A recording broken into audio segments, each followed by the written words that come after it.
A discussão específica sobre vida e obra do Roberto Freire é uma noite muito especial para a gente. A vinda do João aqui no ano passado, quando nós iniciamos a parceria, e a vinda dele como professor no pós-doutorado, tem a ver muito com o Roberto Freire.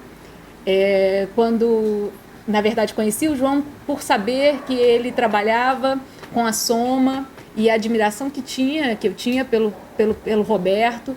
Então, é muito especial hoje conseguir, dentro desse grupo de História Oral, Corpo e Resistência, uma discussão específica sobre o Roberto Freire, com a presença do Zé Maria, que está firme e forte com a gente, percorrendo esse Brasil todo, e hoje aqui para falar do Roberto também, com todas as pessoas que estão aqui interessadas nessa dimensão do anarquismo, e pensar um pouco esse lugar brasileiro do anarquismo a partir da vida e obra do Roberto. Então, a proposta do João é que eu comece com a leitura de alguns trechos da obra do Roberto, e daí nós começamos a conversa, porque, obviamente, o João conviveu de perto, com uma proximidade imensa com o Roberto, e eu queria dizer uma coisa sobre o João aqui, e Zé Maria deve concordar comigo.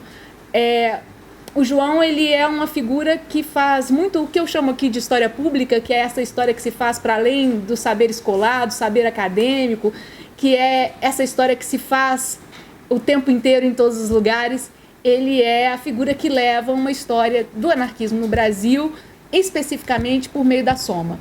Então, a memória biográfica, a história de vida do Roberto Freire, ela é vivificada e reconhecida, não no sentido de exaltação nem nada disso, mas na possibilidade do encontro, ainda muito vivo, por meio da Soma e pelo trabalho do João, que, além desse trabalho direto com a Soma, se prontifica nas conversações libertárias, na produção de material audiovisual, e está com a gente aqui agora nessas dimensões também da história oral, o que faz, o que gera, sei lá, é muito orgulho para a gente estar com o João aqui e saber da importância desse trabalho. E o Zé Maria, que também conheceu o Roberto Freire e que vai contar para a gente, ele já começou a apresentar um pouco o percurso dele aqui no Brasil, né, do Zé Maria aqui no Brasil, e nesse percurso ele vai encontrar o Roberto também e vai falar sobre isso com mais calma. Então vamos lá. Assim, eu tenho uma relação com a obra do Roberto muito visceral. Então eu não sei o que o João separou aqui, eu espero ler com a emoção que eu sinto e o impacto que a obra do Roberto Freire causou na minha vida, na abertura ou no rompimento de uma série de couraças e na dimensão de liberdade que eu acredito. Então, que esses trechos cheguem para vocês com a vida que eu gostaria que chegasse. Para nós, a cidade ideal, o topo já foi encontrado. É nosso corpo. A soma de cada um. Nós não a entendíamos porque, não encontrávamos porque a suponha fora do espaço e do tempo. Porque alienamos nosso corpo. Porque o emprestamos, o alugamos, o vendemos, porque permitimos que se apoderassem dele e o escravizassem. Então, movidos por uma espécie de banzo, sonhamos com a utopia, julgando-a fora e longe de nós. Mas isso só é possível porque aprendemos a separar o eu do corpo e o pensamento da vida. Durante muitos anos, depois de 1968, fiz em segredo atendimentos aos militantes clandestinos. E foi nesses momentos que a Soma descobriu e confirmou, na prática, seus fundamentos teóricos e políticos libertários, bem como encontrou a força motivadora para a ação verdadeiramente revolucionária. Mais tarde, quando eu próprio já não era mais tão visado pela repressão, pude trabalhar legalmente e transformá-la também numa fonte de finanças para a manutenção das famílias de militantes clandestinos ou vitimados por fuga, prisão ou morte. Em verdade, tanto a pedagogia doméstica quanto a escolar, quando autoritárias, visam reprimir nas crianças e nos jovens o sentimento e a necessidade da liberdade como condição fundamental da existência. Sem esse sentimento e sem essa necessidade, desaparecem nas pessoas o espírito crítico e o desejo de participação ativa na sociedade. São os dependentes, desgraçadamente, a maioria. Percebi que todas as histórias de amor e da morte que me habitam, todas mesmo, possuem em comum um conflito básico. Em nosso sistema político e social, para não morrer, temos de nos travestir, nos mais estritos e nos mais amplos sentidos. E uma vez travestidos, o amor torna-se impossível ou irreconhecível. Então, só nos sobra a vida para viver. E a vida, assim, é muito pouco ou nada. Se eu disse que as guerras são psicoterapias primitivas, posso afirmar também que as terapias são guerras. Pelo menos uma forma de guerrear a guerra. O que equivale a dizer que nenhuma forma válida e honesta de terapia pode ser pacifista e pacificante. Pelo contrário, terapia, para mim, é sinônimo de luta dentro e durante uma guerra, seja ela qual for. Refiro-me à luta pela sobrevivência em todos os planos de existência, tomando a existência não como um estado pacífico da condição humana e por sobrevivência algo estável e garantido. Como entendo a realidade da sociedade em todas as épocas e como entendi minha própria existência até agora, viver é lutar. E morrer lutando pela sobrevivência é uma forma natural e necessária de viver. Antes de encerrar essa parte, é o amor e não a vida, o contrário da morte. É lindo isso, né? E aí, depois eu posso continuar, tá? Bem, eu vou tentar fazer uma viagem convosco que consiste no conhecimento prévio que eu tive do Roberto Freire e depois citações de leitura das obras principais dele e da discussão dessas obras e inclusive da minha intervenção no âmbito da somaterapia, sobretudo em São Paulo, em termos daquilo que é denominada pedagogia, aulas de pedagogia. Bem, eu diria que, para mim, naquilo que é a minha trajetória biológica social, foi eu diria, um momento histórico, o conhecimento do Roberto Freire em 1992. E foi um conhecimento histórico quando o grupo dele estava em cisão. Tinha uma série de terapeutas formados por ele, formados por Roberto Freire, porque ele começou a trabalhar na somaterapia fundamentalmente a partir de 1970, não foi?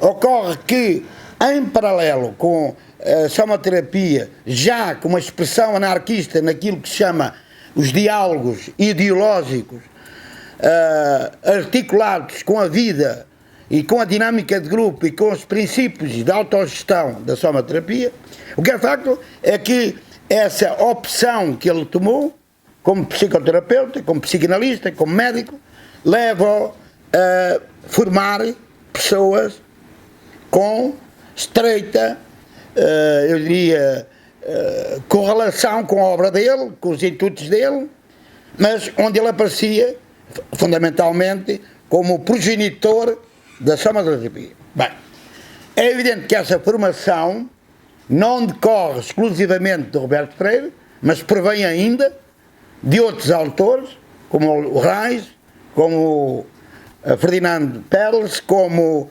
o Lang, como o Cooper e outros. Bem, mas é esta leitura que é mais de âmbito psicanalítico, sobretudo psicológico, e não teria, digamos, uma evidência empírica e um desenvolvimento lógico se não fosse correlacionado ou articulado ou tivesse uma interdependência e complementaridade com o anarquismo, sobretudo na sua expressão sociológica e na sua expressão política. É evidente que o Roberto Freire tinha uma grande relação com o Jaime Couberto e tinha a relação com outros anarquistas. Tinha mais com o Jorge, mais com ele do que com a Dial Pérez, ou com o Edgar Rodrigues, ou com outros anarquistas aqui no Brasil.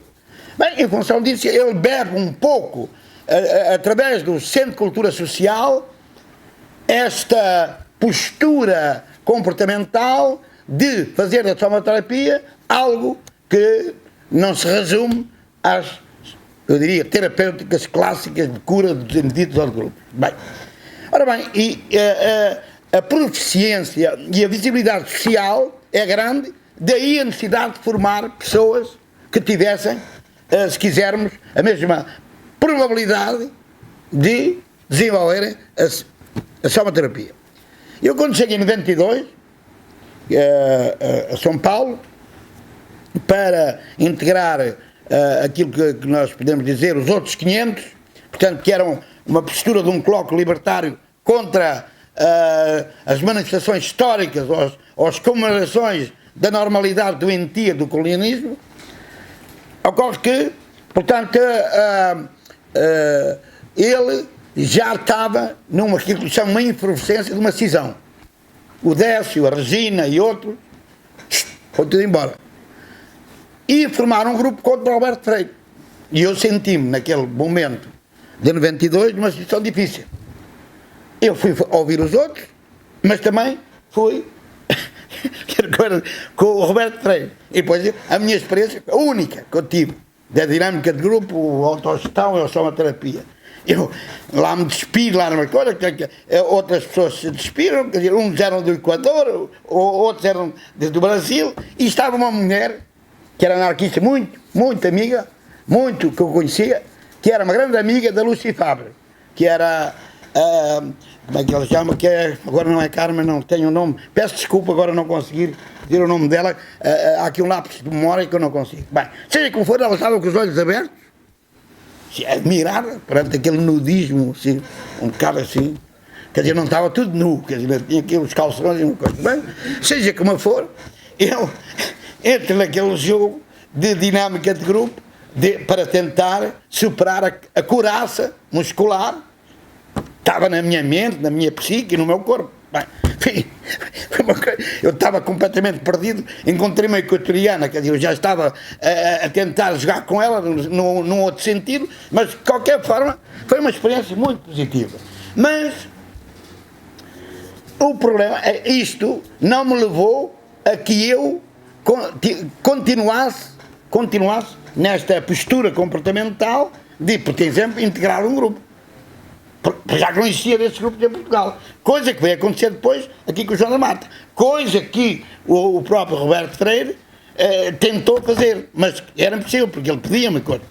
Ora bem, a partir disto, há um diálogo que eu posso dizer com ele, que foi até à morte.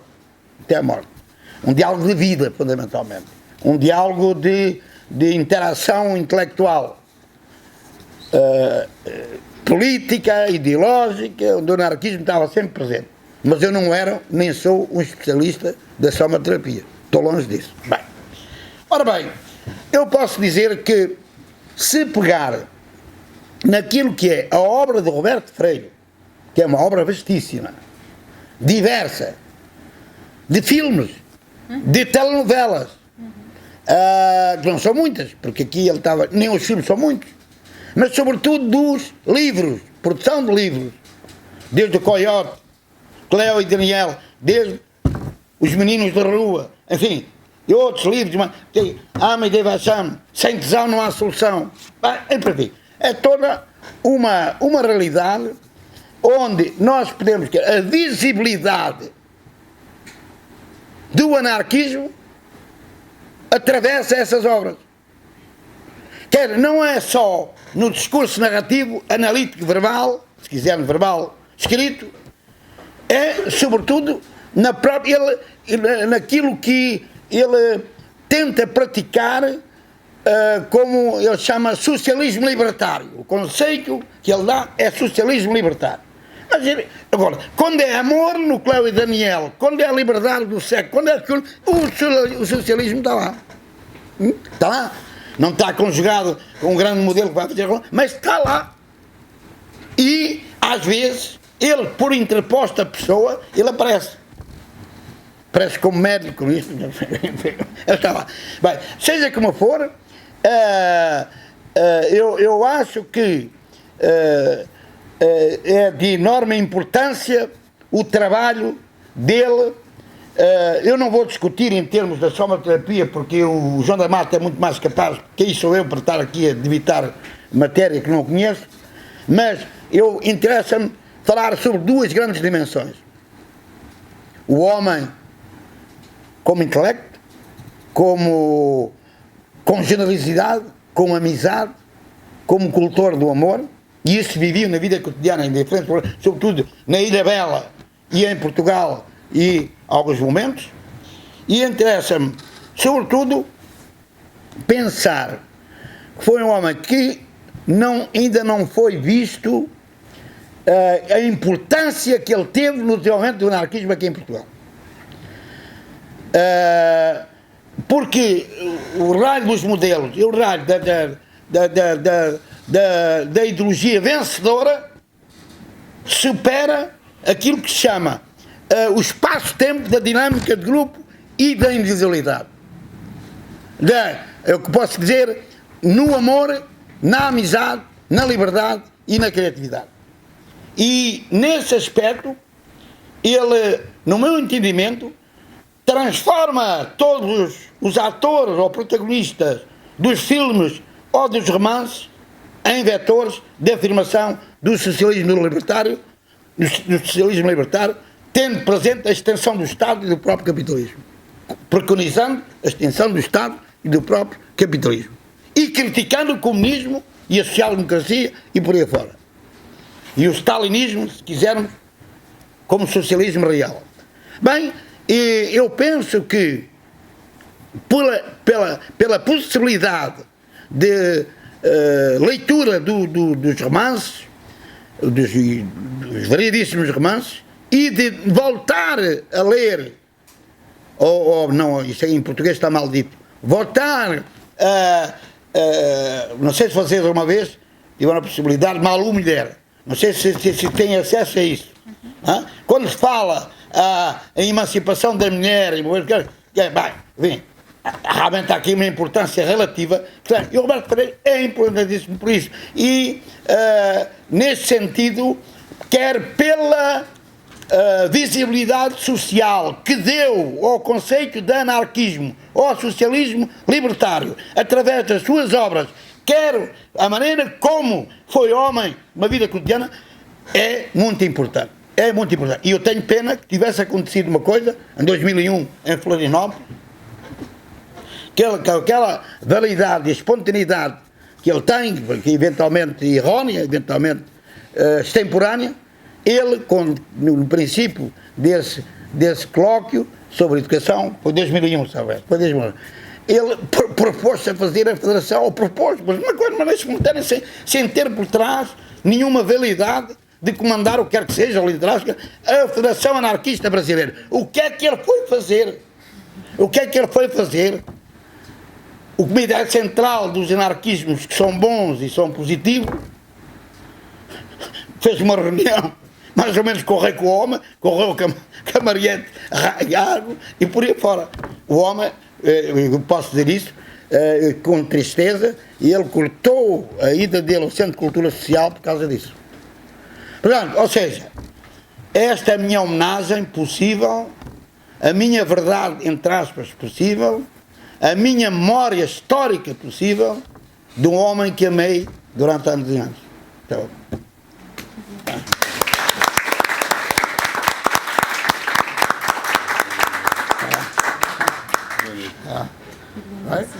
Então vamos passar para o João. Seguimos. Tu és o técnico lá. É tipo Isso aqui é o microfone. Essa aguinha aqui é o microfone. Tá, muito obrigado a Juniele, uma parceira amiga de pouco tempo, mas parece que longa data. Essa coisa que são os bons encontros, né? Lá em Recife a gente chama pessoas que não batem muito e aquelas até que são coisa ruim de alma cebosa. O contrário da alma cebosa é um bom encontro. Eu acho que foi isso que eu encontrei com o Ju aqui na UF. E o Zé também, muito obrigado pela disponibilidade. Esse é um velho amigo, um velho amor também, repetindo a expressão dele em relação ao Roberto. Bom, o motivo desse encontro nosso, né, em certa medida do prosseguimento ao encontro da segunda-feira, diz respeito justamente a tentar falar um pouco dessa figura, né, do Roberto, que agora em 2018 está completando 10 anos de sua morte. Período que muito rapidamente se passaram, né? 10 anos é uma coisa que parece um sopro. E até um dia desse, né, a gente se falava, frequentava. Na ocasião do falecimento dele, eu estava em Portugal fazendo doutoramento e estava, na verdade, em Barcelona fazendo um grupo de soma, indo para uma experiência de campo, né, que durante o processo do grupo, eu vou falar um pouquinho, a gente sai 1 a 2 vezes para trabalhar em contato direto com a natureza, uma espécie de imersão na natureza. Eu estava fazendo isso em Girona e recebi a ligação que ele tinha acabado de falecer. No dia anterior eu tinha falado com ele, estava bem, estava hospitalizado, né, mas sempre com muito bom humor, a despeito das doenças, do falecimento mesmo da vida, né? Ele morreu com 80 e poucos anos, 82 anos. Ele comentou: não, Joãozinho, dessa eu vou sair de novo. A gente se fala amanhã, né? Quase todo dia eu ligava e amanhã não teve. Então, o motivo, né, desse papo é trazer um pouco essa figura, não no sentido de exaltação à sua personalidade, que ele detestava esse lugar, né, de alguma forma ser uma espécie de personificação de algum modelo, de alguma perspectiva de vida, né? Eventualmente os livros dele figuraram, em alguns casos, especialmente esses que o Zé Maria citou, né? O Ame de Vexame e o Sem Tesão na Solução, são livros que estão disponíveis em PDF, são livros muito interessantes. Eles figuraram durante algum tempo nas listas dos mais vendidos. Foi bastante lido, espalhado, né? Uma geração que muito tem a ver com a maioria das pessoas que está aqui, de 20 a 30 anos, devorava esses livros. E, eventualmente, eles figuravam em listas de autoajuda, o que deixava ele extremamente indignado, né? O que suscitou também algumas poucas situações a chamá-lo de guru, o guru Roberto. Ele também ficava indignado com isso, né? Justamente por essa crítica à personalificação de uma pessoa, à mitificação de um nome. Então, só estou dando essa volta para dizer que não se trata aqui de tomá-lo como exemplo, de tentar enaltecer sua figura, mas de puxar algumas linhas forças que tem no seu pensamento, que eu acho bastante contemporâneo, bastante atual, e que de alguma forma, de um jeito próprio e singular, também ventila uma perspectiva libertária de atuação no cotidiano, que tem a questão corporal, a questão dos afetos, do prazer, da alegria como forças, molas fundamentais, né? O Roberto, como o Zé falou, foi um homem muito facetado, né? A trajetória, brevemente falando, né, sua formação foi medicina, né, ligado um pouco à pesquisa científica. Foi a Paris fazer um estágio ligado aos estudos da endocrinologia, voltou ao Brasil, fez formação em psicanálise e no final da década de 50, começo de 60, ele abandona a psicanálise e vai enveredar pelos campos que lhe deram mais prazer na vida, né, que era o teatro, o jornalismo e a escrita, basicamente. Ele falou que ele publicou o primeiro livro dele, primeira peça, exatamente logo depois da morte do pai dele. O Roberto era gago até esse período, ele tinha um problema sério de comunicação, de muita timidez. Ele atribui parte dessa timidez e parte dessa gagueira à presença de um certo autoritarismo afetivo da família, que de alguma forma forçou, entre aspas, que ele fizesse medicina. Ele falou que detestava a medicina. Claro que foi muito importante a sua trajetória de vida, o encontro com a medicina, mas ele de fato nunca exerceu propriamente a medicina. Exerceu algum período como sobrevivência econômica, mas a paixão dele sempre estava ligada à arte, à criação artística, algo que desemboca fortemente na criação da Soma, que eu vou retomar daqui a pouco. Então, nesse período, do início da década de 60, ele envereda, então, pelo jornalismo, né, pelo teatro, pela música também, chegou a fazer algumas canções, chegou a participar de alguns concursos, né, da época dos grandes festivais de música, né, lançamento ali do Caetano, do Chico, alguns dos primeiros e principais festivais ele participou. E quando desemboca o período da ditadura militar, né, o movimento, segundo Dias Toffoli, né, mas a tomada do poder pelos fascistas, ele é preso, né, passa alguns períodos na cadeia, entre períodos de prisão e ausência da prisão, nunca chegou a se exilar, foram ao todo 12 prisões, e ele vivia nesse período da vida entre a escrita, as prisões, algum contato com aulas, né? Chegou a dar aula lá na USP, no EAD, na PUC de São Paulo, e começa a entrar mais diretamente no teatro, especialmente através da fundação do TUCA, Teatro da Universidade Católica de São Paulo, que ele dizia que o nome foi inclusive uma homenagem ao filho dele, que chamava Tuco, né? Um trocadilho entre o nome Teatro da Universidade Católica e o nome do filho dele. E esse teatro é inaugurado em São Paulo junto com a peça Morte e Vida Severina, o Alto e Natal, né, do João Cabral de Melo Neto, que no primeiro momento desautorizou os estudantes a fazerem a peça, porque achava que era uma montagem muito pueril, era um sujeito muito vaidoso, mas a peça surpreendentemente teve um grande sucesso. Eles inicialmente, logo após a montagem, levaram essa peça para um festival internacional na França e ganharam esse prêmio, e foi o primeiro prêmio de uma peça nacional dessa ordem no exterior. Voltaram para o Brasil, fizeram uma série de montagens, chegaram a montar outras peças nesse mesmo teatro, mas nesse período, onde a peça foi apresentada na França, ele entrou em contato com um grupo chamado Living Theatre, até hoje existe esse grupo teatro, é um teatro eminentemente anarquista, é um teatro que esteve aqui no Brasil no período da repressão política, foi preso lá em Ouro Preto, né? Suas peças eram bastante críticas.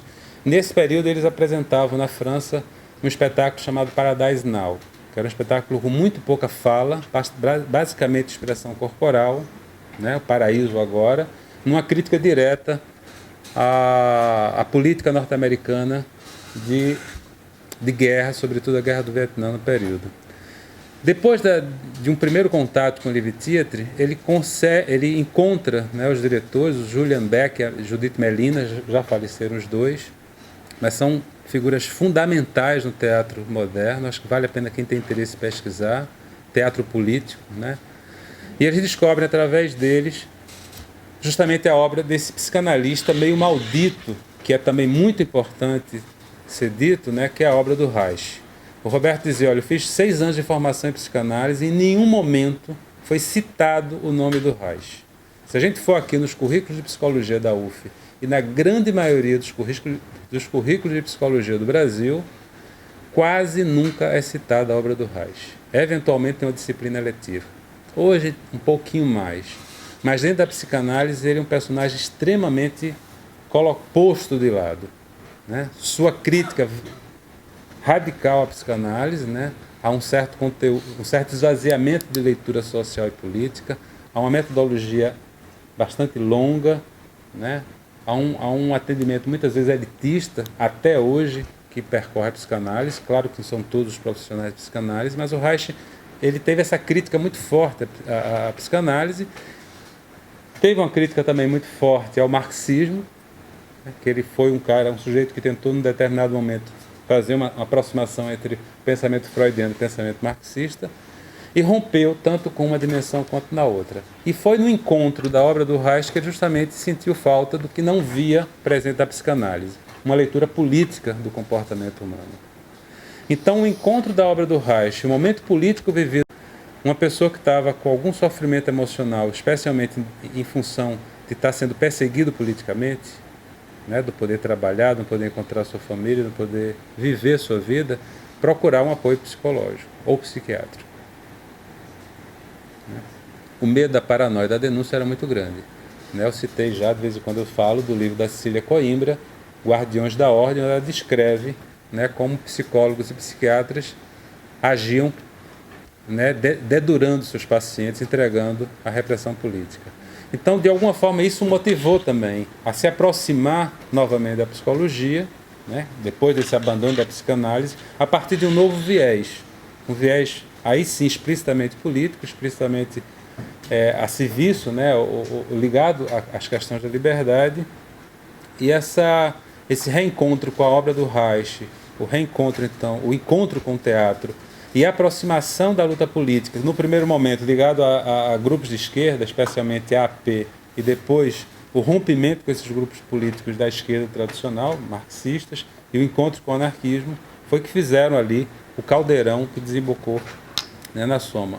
Então, a despeito desses diferentes âmbitos em que o Roberto navegou por sua existência, né, na publicação de quase 40 livros, na criação de algumas peças, no jornalismo, no teatro, na medicina, né, talvez eu falei isso até na aula, é uma experiência que talvez hoje seja difícil o intelectual conseguir se destacar em tantos âmbitos, né, pelos especialismos todos que a gente vem vivendo nos últimos tempos.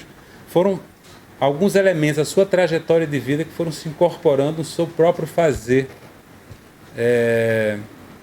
político, na sua própria forma de vivificar a parte da sua aproximação existencial e das suas diferentes formas de atuar. Eu gosto de aproximar essa ideia de vida enquanto obra de arte, né, de não destacar a ideia de que a arte é algo que a gente coloca no objeto, né, como um quadro, como uma música ou como uma peça, mas pensar que a arte é também a nossa própria forma de tocar a nossa vida, né, nossa forma de encaminhar a nossa existência, com o conceito que o filósofo Michel Foucault vai falar, né, de vida artista. Eu acho muito interessante essa ideia, né, que não é exatamente o percurso de um determinado artista, mas a forma pelo qual cada um de nós pode criar um sentido autoral da sua própria vida. Pensar que a vida não é algo dado, mas algo que se elabora. E a partir dos caminhos, das rotas, das cartografias que cada um vai elaborando esse caminho, a gente pode dar um sentido mais ou menos belo a isso. E esse sentido de beleza não está atrelado a um sentido estético formal, mas a ideia da estética como uma ética de vida. Uma aproximação entre uma ética que se dê também na estética. E diferenciando ética no sentido da moralidade, né? Não como algo prescritivo, como eu devo viver, mas como eu vivo e a partir da minha própria vivência, como eu me elaboro. É a ideia de, a partir desse processo de elaboração de si mesmo, construir alguma possibilidade de liberdade, mesmo que essa liberdade não seja algo pleno, algo final, né? É algo que eu acho que é muito importante também se discutir, talvez a gente aprofunde no debate, que a ideia de liberdade nunca é um ponto a ser atingido, mas uma constante ação, um contínuo modo de estar incrementado na vida, onde os fatores como, né, situação política, social, econômica em determinado momento, os nossos envelhecimentos, as nossas rupturas, as nossas doenças, todos esses fatores vão atuando sobre nós e produzindo atravessamentos que vão limitando mais ou menos essa condição de ser autor de si mesmo. Mas sim, se a gente consegue aproximar um pouco mais a nossa existência de práticas de liberdade, essa vida, de alguma forma, se torna mais bela. E essa forma de encontrar a liberdade, ela está numa luta, numa briga, que eu acho que está num dos textos que a Ju leu, né? Que é uma forma de guerrear a própria existência, mas não guerrear no sentido de aniquilar, de destruir o outro. Uma luta da gente com a gente mesmo, né? Uma luta agonística, né? Essa ideia do agonismo é uma luta que não cessa e nem tem um campo a se vencer, mas um campo de batalha, onde a gente lida nessas forças, né? Forças ativas que de alguma forma possam nos levar adiante, diante de forças reativas que nos habitam, medos, acovardamentos, né?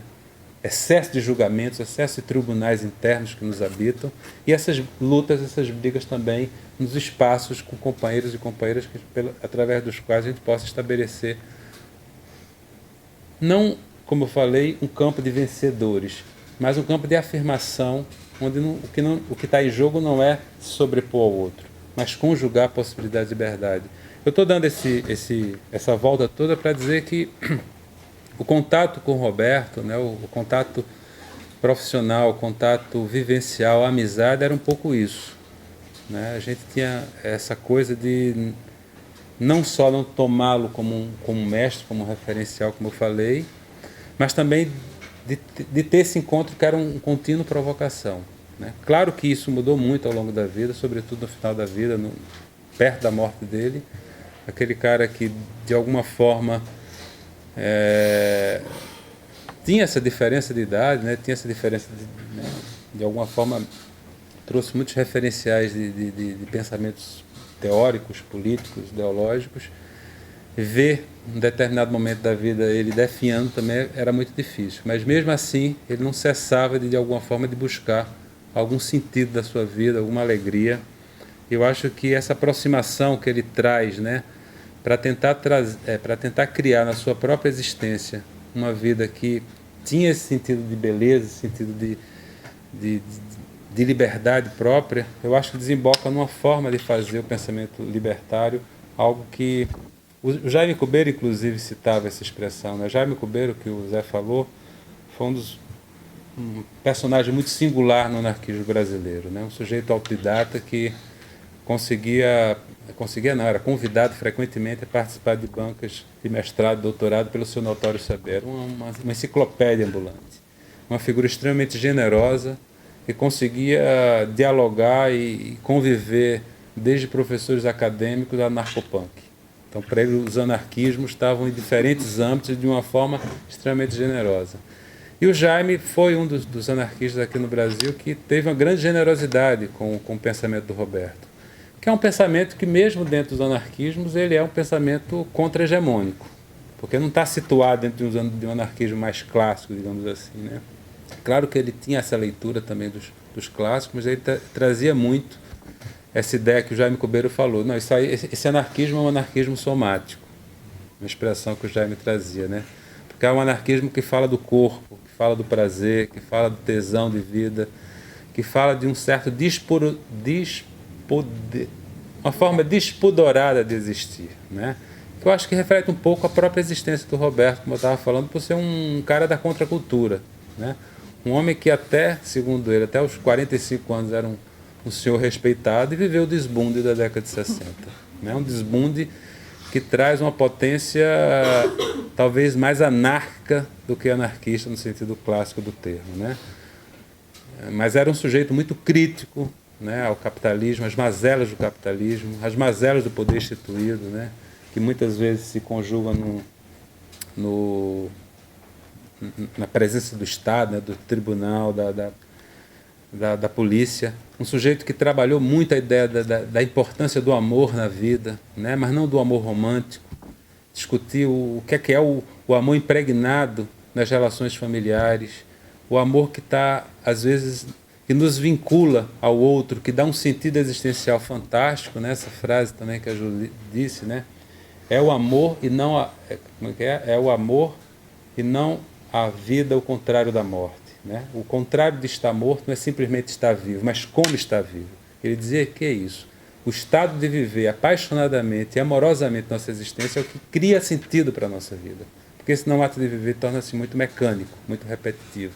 Mas esse mesmo amor, que é o que cria esse encantamento todo existencial, é onde, sobre ele, junto com ele, reside terríveis práticas de poder no campo de uma nanopolítica, de uma micropolítica muito germinal das relações interpessoais, onde muitas vezes esse amor se torna também um instrumento na nossa micro-relação com o outro de dominação.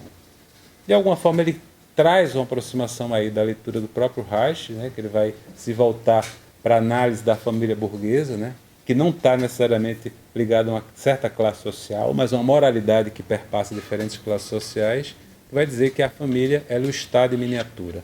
As noções de obediência, de controle, de disciplina, de centralidade à figura dos pais, né, com uma centralidade de poder, vai criando ali a noção de obediência que se estende às escolas e ao Estado.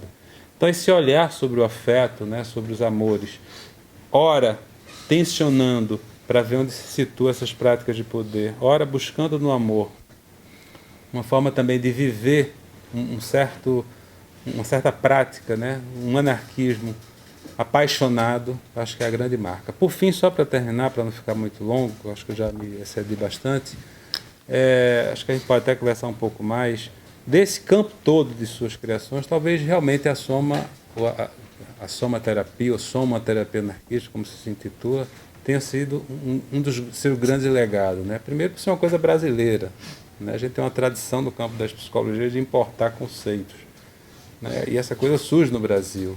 Surge no Brasil e junta Reich, junta Gestalt, junta antipsiquiatria, junta anarquismo, junta capoeira Angola, tudo que é marginal, tudo que é agenis, né? O anarquismo é o pensamento político visto como menor pela direita e pela esquerda, né? Reich, como eu falei, é segregado. A capoeira Angola é uma prática marginal dentro da própria capoeira como um todo, porque a capoeira regional ou contemporânea tornou-se hegemônica. Então, todos esses pensamentos menores, como diria o Deleuze, fazem da soma um campo de força bastante original, que não visa, isso é muito importante, produzir qualquer noção de cura. Eu acho que ninguém está curado dessa praga emocional que nos habita, né? Como diria um amigo, é preciso, antes desse fascista estar aí, né, a gente já brincava, é preciso matar o Jair Bolsonaro que nos habita, porque o fascismo não está lá. Ele também pode, a qualquer momento, se atualizar em nós. Muitas vezes nas relações com os filhos, relações... Claro que não dessa dimensão, espero que nunca a gente consiga viver isso, né? Mas o olhar que a gente tem, esse olhar contínuo, né, sobre essa coisa que, em várias forças que nos atuaram, nos produziu que a gente possa chamar dessas nossas neuroses, né? Mas que são práticas engendradas no nosso comportamento, que talvez não cessem nunca, mas é possível a gente fazer, sim, dobra sobre nós mesmos e perceber onde estamos atravessados por microautoritarismos. A soma seria, ao fim e ao cabo, um processo muito curto, de 1 ano apenas, realizado exclusivamente em grupo, que faz com que a gente possa ter uma análise crítica sobre essas práticas de poder, para que a gente não fique só naquela coisa, o autoritarismo de fora, mas o que é o nosso autoritarismo de dentro também. Então, acho que é mais ou menos isso. A gente pode conversar um pouco mais, mas não ficar muito longo também.